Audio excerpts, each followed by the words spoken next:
પોલીસને ચોક્કસ બાતમી મળી હતી કે ઉત્તરાયણ મનીષા ઘરનાળા પાસે આવેલા સુમન રોડ પર બ્લેક કલરના એક્ટિવા ચાલક રાત્રિ દરમિયાન ડ્રગ્સનું વેચાણ કરે છે.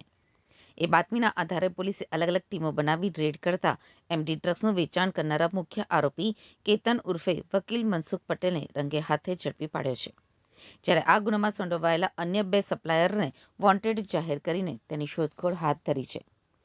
પોલીસે પકડેલા આરોપી પાસેથી 37,000 રૂપિયાનું 3.49 કિંમતનું પ્રતિબંધિત એમડી ડ્રગ્સ, રોકડ રકમ, મોબાઈલ ફોન, એક્ટિવા સહિતનો અન્ય મુદ્દામાલ કબજે કર્યો છે. પોલીસે ઝડપાયેલા આરોપીની વધુ પૂછપરછ કરતા ડ્રગ્સનો જથ્થો લાવી આપનાર અન્ય 2 આરોપીઓ મુસ્ટિક પટેલ અને મુળાભાઈ કોસાડ આવાઝને વોન્ટેડ જાહેર કર્યા છે.